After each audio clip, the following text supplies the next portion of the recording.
Hello friends, कैसे हैं आप सब। आइए बच्चों, हम लोग पढ़ रहे हैं क्लास नाइन्थ की मैथ। तो आइए, क्लास नाइन्थ की मैथ स्टार्ट करने से पहले देख लेते हैं कुछ मुख्य इंपॉर्टेंट पॉइंट जो मैथ पढ़ने से पहले हमें जानकारी होनी चाहिए। तो आइए देख लेते हैं क्लास नाइन्थ की मैथ। तो आइए बच्चों, डाल लेते हैं क्लास नाइन्थ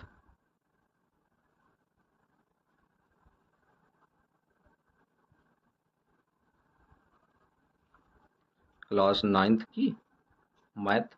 तो आइए देख लेते हैं क्लास नाइन्थ की मैथ में। तो इसमें सबसे पहले देख लेते हैं कौन से मुख्य पॉइंट पढ़ेंगे। तो इसका सबसे पहला पॉइंट है, लिख लेते हैं यहाँ पर। सबसे पहले पॉइंट में लिखेंगे प्राकृतिक संख्या। तो हेडिंग डालेंगे यहाँ पर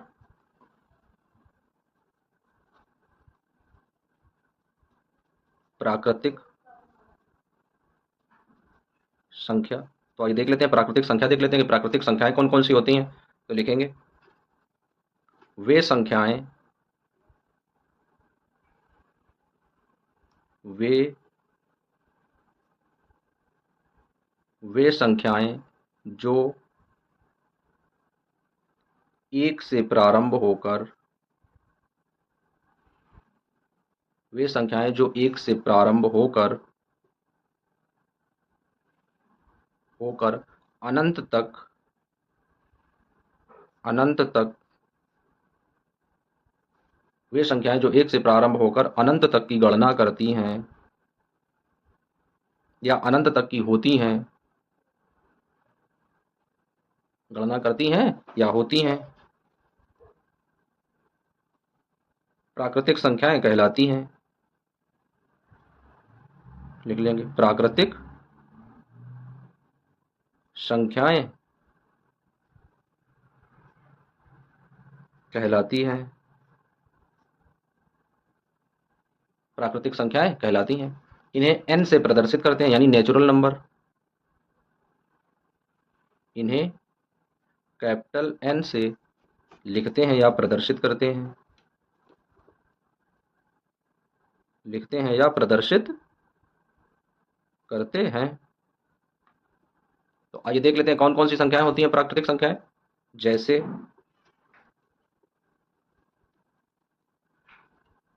जैसे तो कहाँ से स्टार्ट होती हैं प्राकृतिक संख्या, एक से प्रारंभ होती हैं। तो एक हो जाएगा, दो हो जाएगा, तीन हो जाएगा, चार हो जाएगा, पाँच, और डॉट डॉट इस तरीके से कहाँ तक चलेंगी ये, अनंत तक की। यानी अनंत तक की जो संख्याएं होंगी वो क्या कहलाएंगी, प्राकृतिक संख्याएं। तो बच्चों हमने देख लिया। अब आइए देख लेते हैं एक और पॉइंट इसका। तो आइए देख लेते हैं क्या दिया गया, प्राकृतिक संख्याएं। तो प्राकृतिक संख्याएं कौन कौन सी होती हैं, वे संख्याएं जो एक से प्रारंभ होकर अनंत तक की चलती हैं, यानी एक से कहाँ तक होती हैं, अनंत तक की गणना कराती हैं, अनंत तक की होती हैं, प्राकृतिक संख्याएं कहलाती हैं। इन्हें कैसे प्रदर्शित करते हैं, इन्हें एन से प्रदर्शित करते हैं, यानी नेचुरल नंबर। जैसे कहाँ से प्रारंभ होती हैं, एक से प्रारंभ होती हैं, एक दो तीन चार पाँच, और कहाँ तक गणना कराती हैं, अनंत तक की। तो ये संख्या क्या होती हैं, प्राकृतिक संख्याएं। अब आइए देख लेते हैं इसी का दूसरा पॉइंट। तो दूसरा नंबर आता है बच्चों पूर्ण संख्याएं। तो हेडिंग डाल लेते हैं पूर्ण संख्याएं।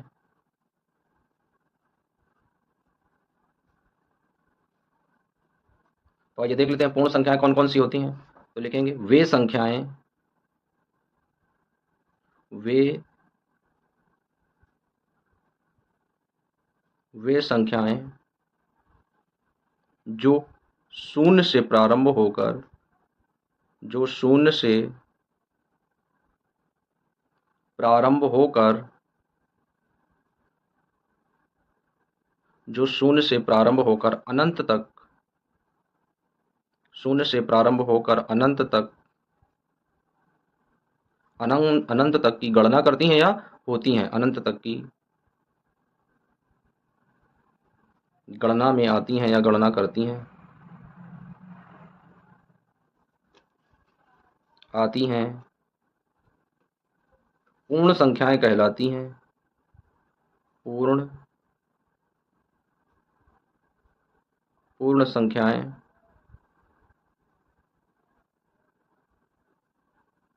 कहलाती हैं।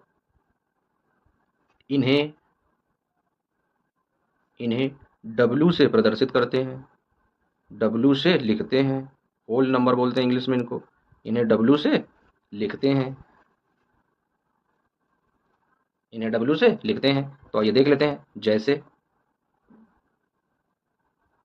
यानी जैसे एग्जाम्पल, तो कहाँ से प्रारंभ होती हैं ये संख्याएं? शून्य से प्रारंभ होती हैं। तो शून्य, एक, दो, तीन, चार और डॉट डॉट कहाँ तक चलती हैं? ये अनंत, ये भी अनंत तक जाती हैं संख्याएं, और वो भी अनंत तक चलती थी। तो आइए अब देख लेते हैं पूर्ण संख्याएं किस तरीके की होती हैं। तो दूसरा पॉइंट है बच्चों पूर्ण संख्याएं, तो देख लेते हैं।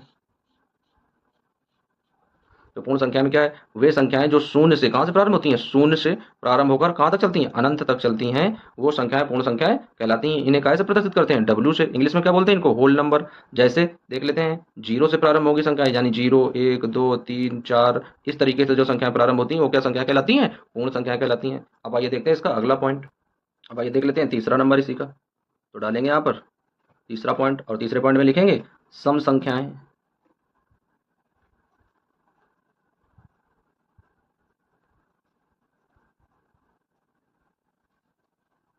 देख लेते हैं सम संख्याएं। तो अब सम संख्याएं कौन कौन सी होती हैं? जो संख्याएं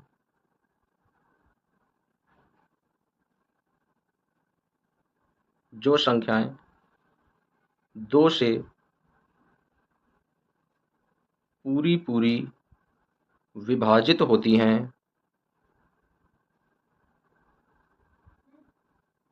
दो से पूरी पूरी विभाजित होती हैं,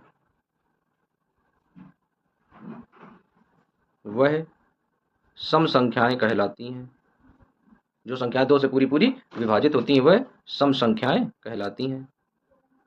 वो संख्याएं क्या कहलाएंगी? सम संख्याएं कहलाती हैं।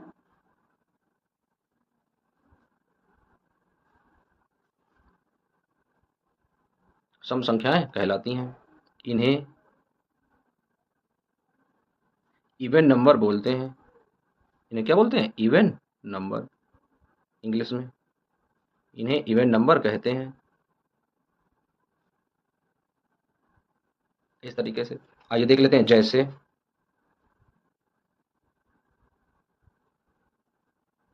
जैसे तो वो संख्या कौन कौन सी हो जाएंगी? जो दो से विभाज्य होंगी, यानी दो हो जाएगा, चार हो जाएगा, छः हो जाएगा, आठ हो जाएगा, 10 हो जाएगा, और इस तरीके से कहाँ तक? अनंत तक। तो ये संख्या कैसी संख्या हो जाएंगी? सम संख्याएं या इवन नंबर। तो देख लेते हैं सम संख्याएं।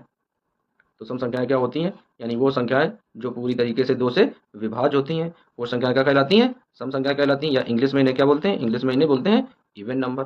कौन कौन से होते हैं? दो, चार, छः, आठ, 10, और कहाँ तक होते हैं? अनंत तक।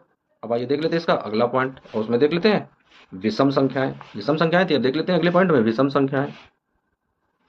तो हेडिंग डालेंगे विषम संख्याएं। तो हेडिंग डाली बच्चों विषम संख्याएं। अब आइए देख लेते हैं विषम संख्याएं कौन कौन सी होती हैं। तो लिखेंगे वह संख्याएं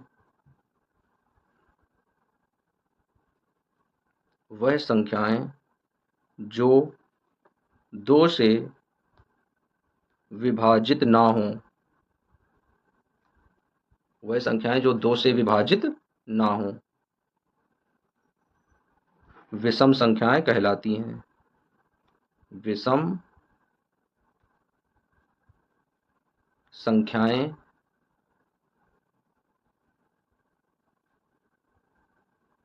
कहलाती हैं। इन्हें इन्हें इन्हें क्या बोलते हैं? इन्हें ऑड नंबर बोलते हैं। इन्हें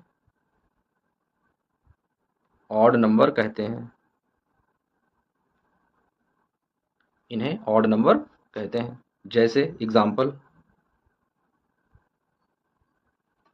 जैसे कौन कौन सी संख्याएं हैं जो दो से विभाज्य नहीं होती हैं? यानी एक है, तीन है, पाँच है, सात है, नौ है, 11 है। इस तरीके से संख्याएं जो चलती जाती हैं वो संख्याएं क्या होती हैं? विषम संख्याएं होती हैं। तो आइए देख लेते हैं विषम संख्याओं में क्या है। यानी विषम संख्याएं ऐसी संख्याएं जो दो से पूरी तरीके से विभाजित नहीं होती हैं, विषम संख्या कहलाती हैं। इन इंग्लिश में क्या बोलते हैं? इन इंग्लिश में ऑड नंबर कहते हैं। इनका एग्जाम्पल क्या होता है? जैसे एक, तीन, पाँच, सात, नौ, 11, इस तरीके से अनंत तक की संख्याएं विषम संख्याएं होती हैं। अब आइए देख लेते हैं इसी में अगला नंबर।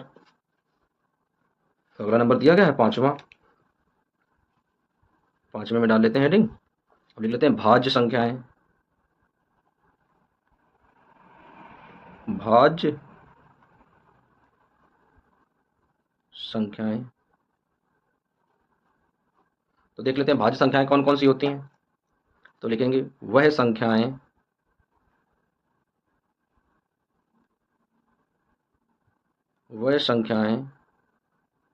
जो या जिनके कम से कम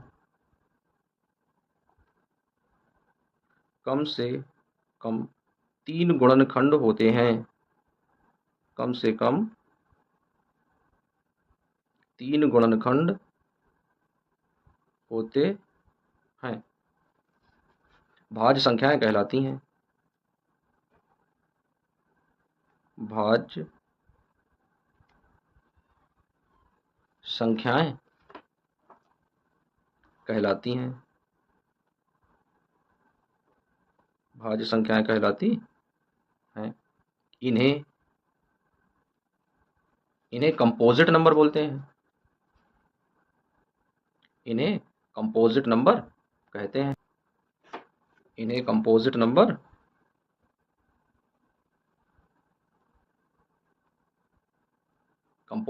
कहते हैं।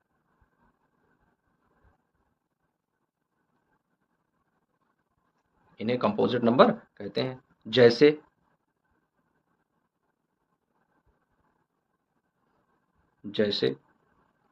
अब कौन कौन सी संख्या हो जाएगी, जैसे 4 हो जाएगा, 6 हो जाएगा, 9 हो जाएगा, 10 हो जाएगा, 12 हो जाएगा, 14 हो जाएगा, इस तरीके से डॉट डॉट, यानी जिनके गुणनखंड कम से कम 3 हो, यानी जो संख्या कम से कम 3 संख्याओं से कट जाए, वो संख्याएं जो है कैसी होती हैं, भाज्य संख्या होती है या कंपोजिट नंबर होते हैं। तो देख लेते हैं ये संख्या कैसी है, संख्याएं हैं, ये संख्याएं भाज्य संख्याएं हैं।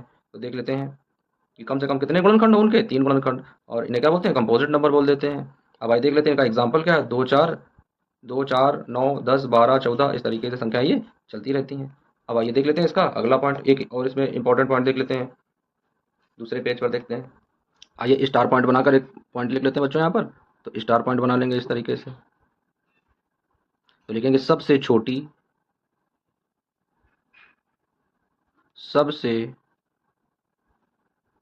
भाज्य संख्या, सबसे छोटी भाज्य संख्या 4 होती है। सबसे छोटी भाज्य संख्या कितनी होती है, 4 होती है। अब आइए बच्चों देख लेते हैं अगला पॉइंट। तो अगला पॉइंट है अभाज्य संख्या। तो डालेंगे हेडिंग अभाज्य संख्या। देख लेते हैं कौन सा नंबर था। तो आइए डाल लेते हैं 6वां नंबर। तो हेडिंग है अभाज्य संख्या। तो लिखेंगे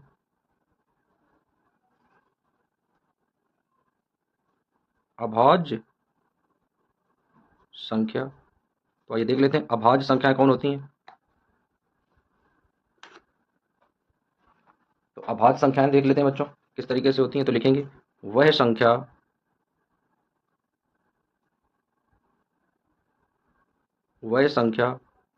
जो एक से तथा स्वयं से विभाजित हो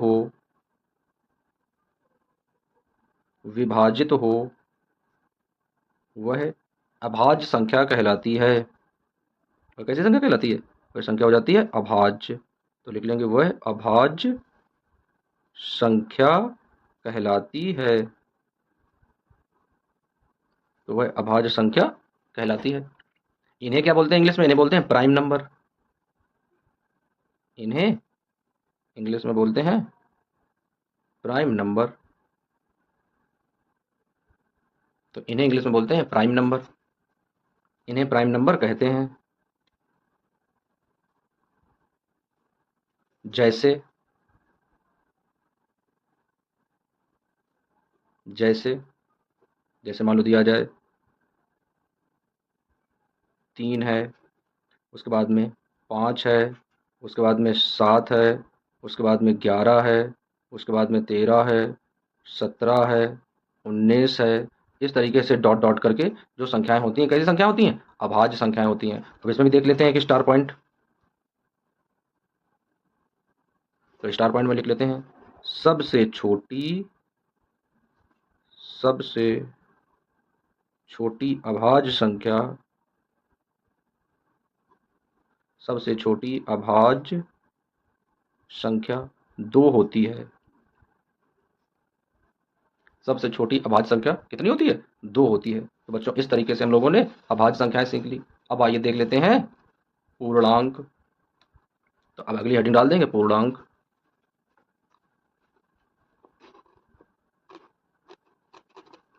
तो 7वें नंबर की हेडिंग पड़ जाएगी पूर्णांक। तो आइए देख लेते हैं पूर्णांक किस तरीके से होते हैं। इनको इंग्लिश में इंटीगर बोलते हैं। तो यह 2 प्रकार के होते हैं। यह 2 प्रकार के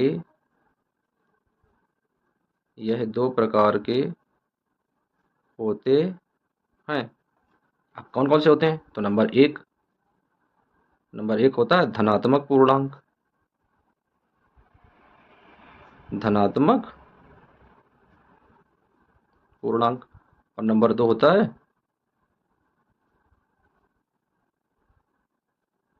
ऋणात्मक पूर्णांक। तो अब आइए देख लेते हैं धनात्मक और ऋणात्मक पूर्णांक से पहले इन्हें थोड़ा हाइलाइटर कर देते हैं, जो मुख्य इंपॉर्टेंट चीजें हैं। तो दिया गया सबसे छोटी भाज्य संख्या 4 होती है, यानी सबसे छोटी जो भाज्य संख्या है वो कौन सी है? 4 है। उसके बाद देख लेते हैं अभाज्य संख्याएं कौन कौन सी होती हैं। तो अभाज्य संख्या के अंतर्गत दिया गया है वह संख्या जो 1 से तथा स्वयं से विभाजित होती है वह अभाज्य संख्या होती है। इन्हें क्या बोलते हैं? इन्हें प्राइम नंबर बोलते हैं। अब जैसे 3, 5, 7, 11, 13, 19 यानी इस तरीके से जो संख्याएं होगी वो सब कैसी संख्याएं होंगी? अभाज्य संख्याएं होंगी। अब देख लेते हैं सबसे छोटी अभाज्य संख्या जो है वो 2 होती है, इस तरीके से।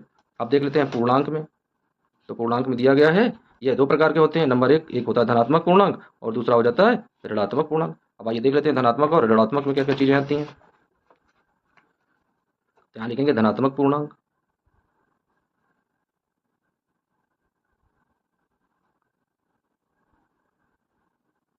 धनात्मक पूर्णांक।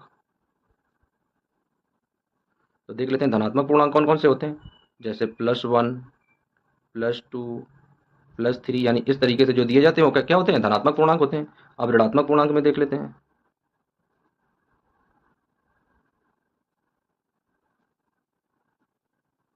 ऋणात्मक पूर्णांक। तो ऋणात्मक पूर्णांक में कौन कौन से होते हैं? जैसे माइनस वाली संख्या होती है, जैसे -1 है, -3 हुआ, -4, -5, इस तरीके से डॉट डॉट जो चलती रहती है वो क्या होती है? ऋणात्मक पूर्णांक होते हैं। अब देख लेते हैं अगला पॉइंट इसी का। अब अगला पॉइंट आता है परिमेय संख्या, जो बहुत ज़्यादा इंपॉर्टेंट है कक्षा 9 की दृष्टि से। तो लिख लेते हैं परिमेय संख्या। तो यहाँ पर डाल लेते हैं अगला नंबर और हेडिंग डाल लेते हैं परिमेय संख्या। परिमेय संख्या। तो आइए देख लेते हैं परिमेय संख्या और पूर्णांक के बारे में देख लेते हैं। पूर्णांक जो होता है इन्हें जेड से प्रदर्शित करते हैं। लिख लेते हैं इन्हें जेड से लिखते हैं। पूर्णांकों को जेड से लिखा जाता है, जेड से लिखते हैं। तो अब आइए देख लेते हैं परिमेय संख्या। परिमेय संख्या के अंतर्गत कौन कौन सी चीज़ें आती हैं। तो आइए देख लेते हैं परिमेय संख्याएं यानी वे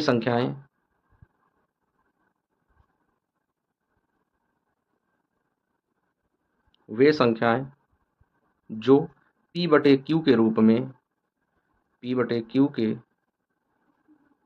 रूप में लिखी जा सकती हैं, लिखी जा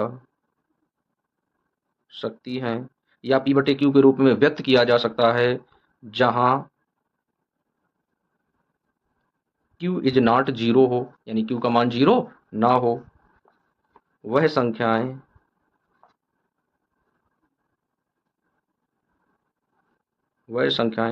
परिमेय संख्याएं कहलाती हैं। वह संख्याएं परिमेय संख्याएं कहलाती हैं।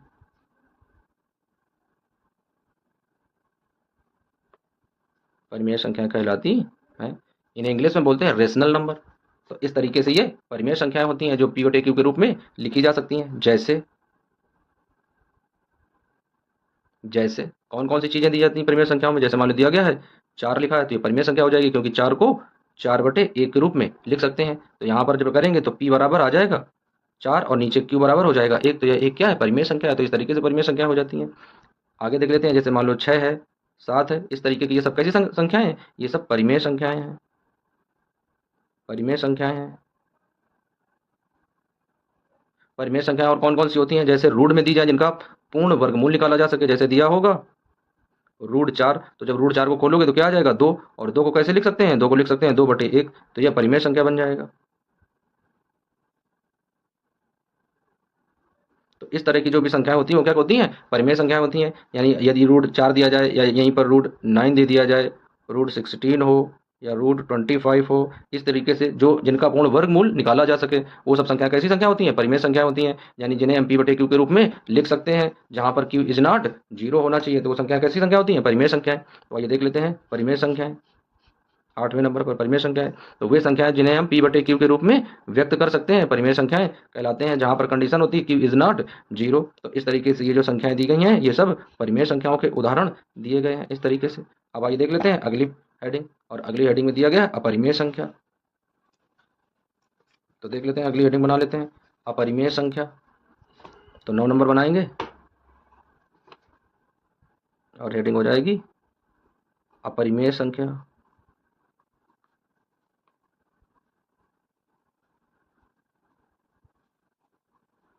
अपरिमेय संख्या, तो आइए देख लेते हैं वे संख्याएं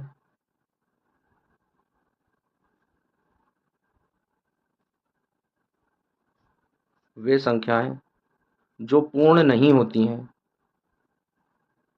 जो पूर्ण नहीं होती हैं। यानी वे संख्याएं जो पूर्ण नहीं होती हैं, उन्हें अपरिमेय संख्याएं कहते हैं। उन्हें अपरिमेय संख्याएं कहते हैं। उन्हें अपरिमेय संख्याएं कहते हैं। इन्हें इंग्लिश में बोलते हैं इरेशनल नंबर। तो आइए देख लेते हैं अब, जैसे,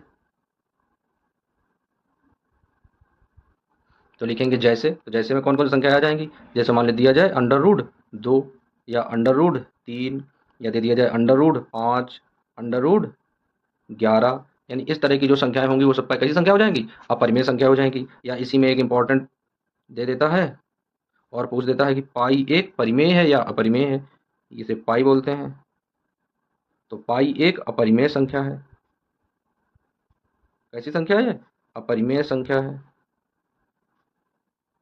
अपरिमेय संख्या है। तो आइए अब देख लेते हैं अपरिमेय संख्या में।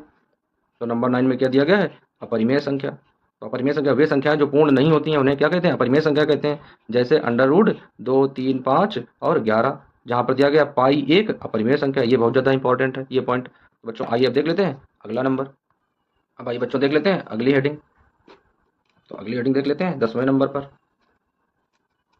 तो 10वें नंबर पर आता है अगली हेडिंग कि वास्तविक संख्याएं कौन सी होती हैं। तो हेडिंग डालेंगे वास्तविक संख्याएं।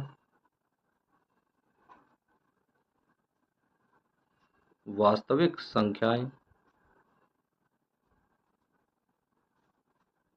यानी रियल नंबर इनको बोलते हैं इंग्लिश में। तो आइए देख लेते हैं वास्तविक संख्याएं कौन कौन सी होती हैं। तो लिखेंगे परिमेय परिमेय संख्याएं, परिमेय संख्याएं व अपरिमेय संख्याएं, परिमेय संख्याएं व अपरिमेय संख्याएं, परिमेय संख्याओं या अपरिमेय संख्याओं का संग्रह संग्रह वास्तविक संख्याएं कहलाती हैं। वास्तविक संख्याएं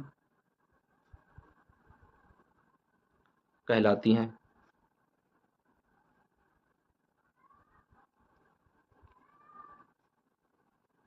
कहलाती हैं यानी परिमेय संख्याएं व अपरिमेय संख्याओं का जो संग्रह होता है, जो ग्रुप होता है, वो क्या कहलाता है? वास्तविक संख्याएं कहलाता है। जैसे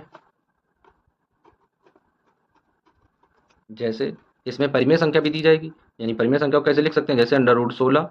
और अपरिमेय संख्या कैसे लिख सकते हैं? जैसे मान लो लिख दिया √5।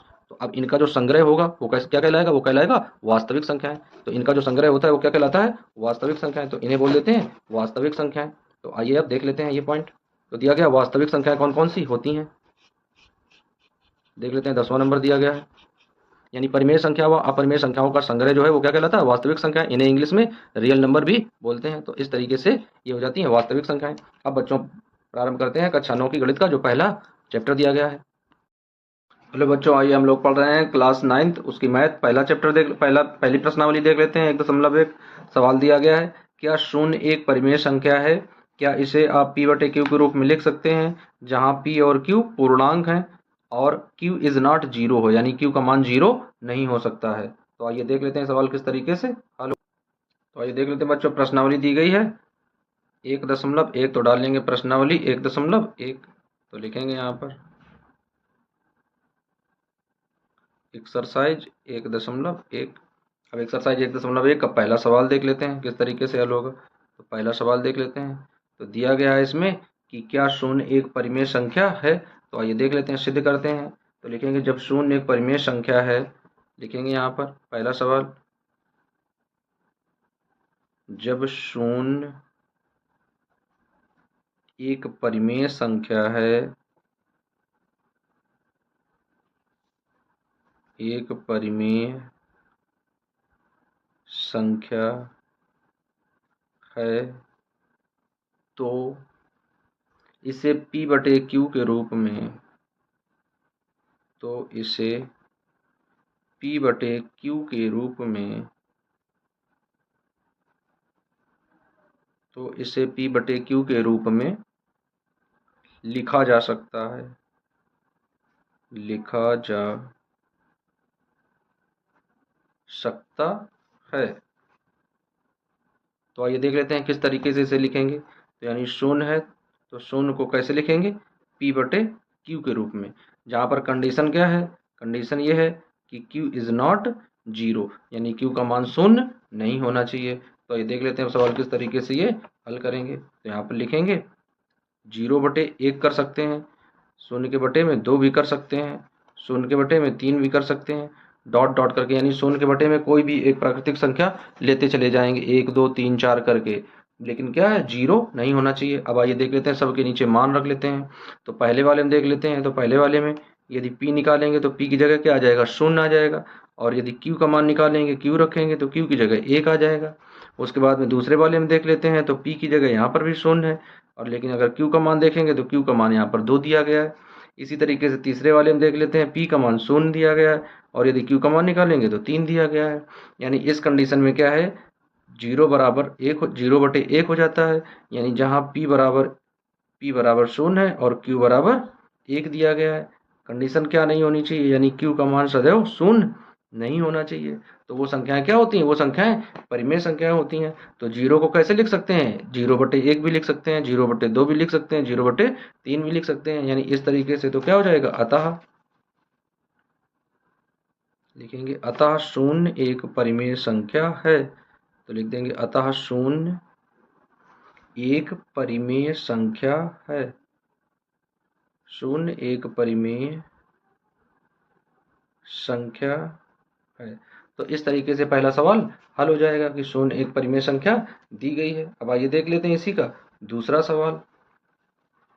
तो देख लेते हैं दूसरा सवाल किस तरीके से हल होगा।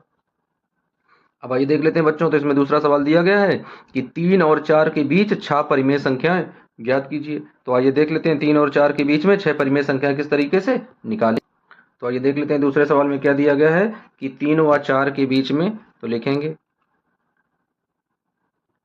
3 व 4 के मध्य 6 परिमेय संख्याएं, 6 परिमेय संख्याएं।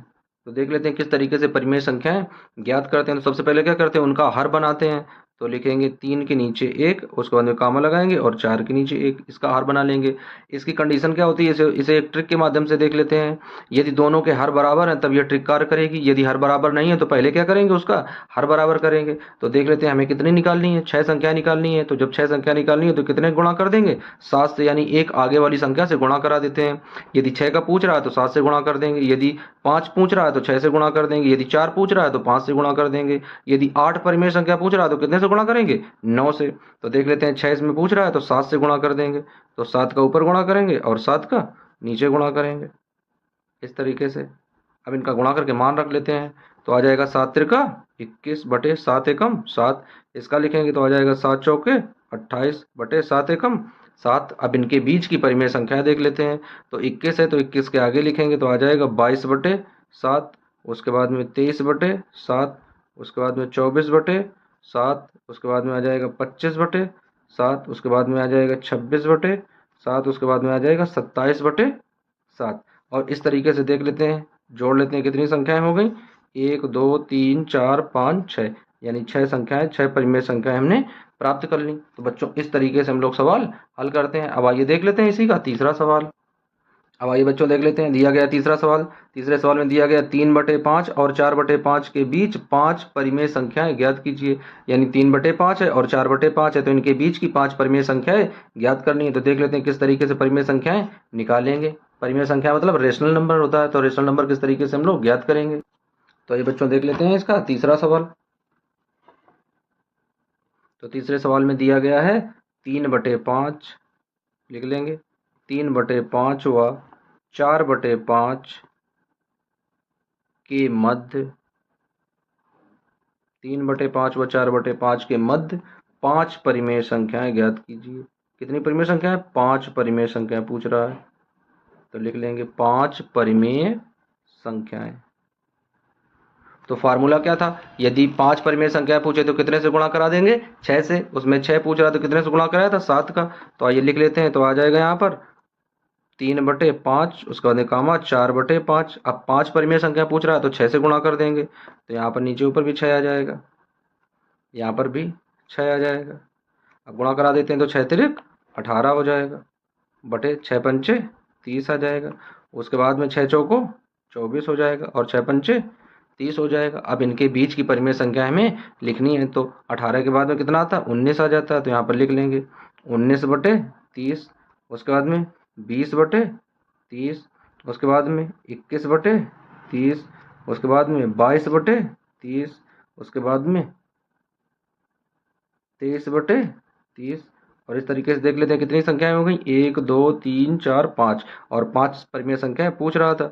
तो इस तरीके से हम लोगों ने 3/5 व 4/5 के बीच में 5 परिमेय संख्याएं ज्ञात कर ली। तो बच्चों इस तरीके से परिमेय संख्याएं निकालते हैं। यदि इन परिमेय संख्याओं के हर बराबर ना हो तो सबसे पहले क्या करेंगे, हर बराबर करेंगे, उसके बाद में ये ट्रिक लगाएंगे, अन्यथा फिर सवाल गलत हो जाएगा। और यदि हर बराबर दिए गए हैं तो डायरेक्ट ये फार्मूला प्रयोग कर लेंगे। यदि 5 पूछ रहा है तो 6 से गुणा करा देंगे, यदि 6 पूछ रहा है तो नीचे ऊपर यानी अंश व हर में 7 से गुणा करा देंगे, यानी न्यूमिनेटर और डिनोमिनेटर में बराबर एक ही संख्या से गुणा करा देंगे। अगर 5 पूछ रहा है तो आगे वाली संख्या से गुणा करा देते हैं 6 से। तो इस तरीके से परिमेय संख्याएं प्राप्त कर लेते हैं। अब आइए देख लेते हैं इसी का अगला सवाल। तो आइए बच्चों देख लेते हैं, अब इसका दिया गया चौथा सवाल। दिया गया नीचे दिए गए कथन सत्य हैं या असत्य, कारण के साथ अपने उत्तर दीजिए। यानी इनका तुम्हें कारण भी देना है कि किस तरीके से कथन सत्य हैं या असत्य हैं। तो आइए देख लेते हैं इन्हें किस तरीके से हल करेंगे। तो आइए देख लेते हैं, सवाल नंबर दिया गया बच्चों चौथा। तो लिख लेंगे चौथा सवाल का पहला पॉइंट।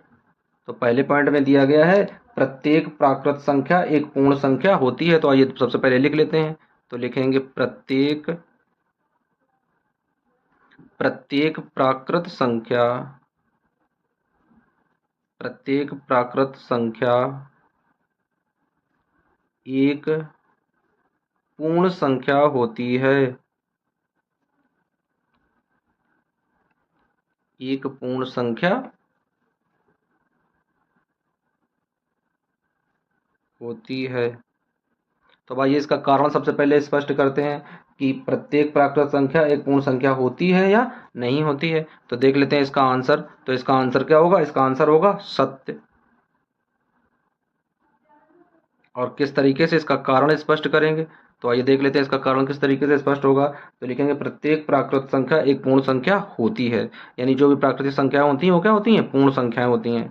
तो लिखेंगे प्रत्येक कारण में प्रत्येक प्राकृत संख्या प्रत्येक प्राकृत संख्या एक पूर्ण संख्या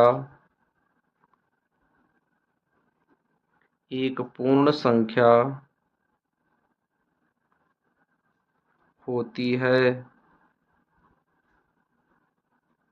एक पूर्ण संख्या होती है। तो इस तरीके से ये पहला पॉइंट हल हो जाता है और ये क्या होता है, ये पहला पॉइंट जो है ये सत्य दिया गया है। अब आइए देख लेते हैं इसी का दूसरा पॉइंट। तो चौथे के दूसरे पॉइंट में दिया गया है प्रत्येक पूर्णांक, लिखेंगे प्रत्येक पूर्णांक,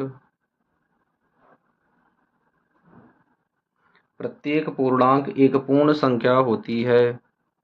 प्रत्येक पूर्णांक एक पूर्ण संख्या, पूर्ण संख्या होती है। तो आइए देख लेते हैं इसका आंसर क्या होगा कि प्रत्येक पूर्णांक एक पूर्ण संख्या होती है, तो इसका आंसर हो जाएगा असत्य। असत्य लिखेंगे। अब इसे असत्य क्यों लिखेंगे, तो इसका कारण लिख लेते हैं। तो लिखेंगे क्योंकि पूर्णांक, क्योंकि पूर्णांक संख्याओं में, क्योंकि पूर्णांक संख्याओं में धनात्मक व ऋणात्मक, यानी धनात्मक व ऋणात्मक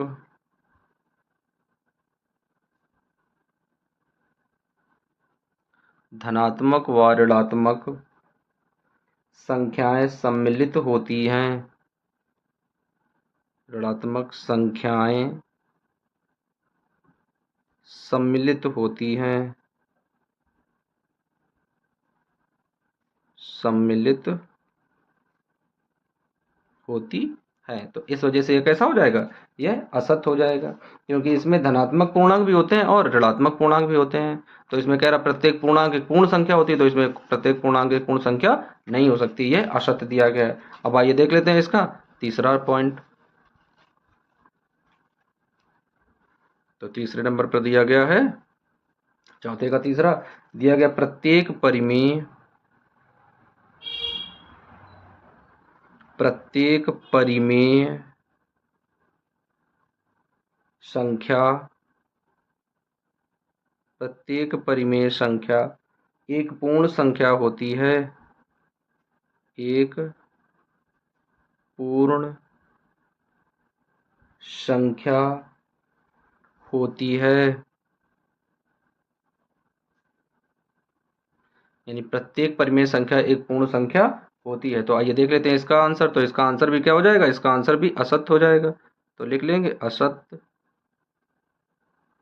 अब असत्य क्यों होगा, इसका कारण देख लेते हैं। तो लिख लेंगे परिमेय संख्याएं, परिमेय संख्याएं P बटे Q के रूप में होती हैं। P बटे Q के रूप में, जैसे जैसे 1/3। तो 1/3 जो है यह एक पूर्ण संख्या नहीं है। तो लिखेंगे यह पूर्ण संख्या नहीं है।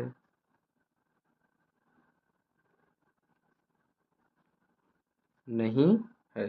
तो इस तरीके से जो प्रत्येक परिमेय संख्या होती है वो पूर्ण संख्या नहीं होती, क्योंकि 1/3 दिया गया, ये एक परिमेय संख्या है, लेकिन जब इसे देखेंगे तो ये एक पूर्ण संख्या नहीं है, क्योंकि 3 का जब भाग देंगे 1 में तो ये पूर्ण संख्या पूरी तरीके से पूर्णांक नहीं दशमलव में प्राप्त होगा। तो इस तरीके से प्रत्येक परिमेय संख्या जो होती हैं वो पूर्ण संख्याएं नहीं होती हैं। तो बच्चों इस तरीके से हम लोगों ने कारण सहित इनका आंसर समझा। अब आइए बच्चों देखेंगे इसका प्रश्नावली 1.2 में। तो बच्चों यदि वीडियो आप लोगों को अच्छा लगा हो तो वीडियो को एक बार लाइक कर दें और चैनल को सब्सक्राइब कर लें।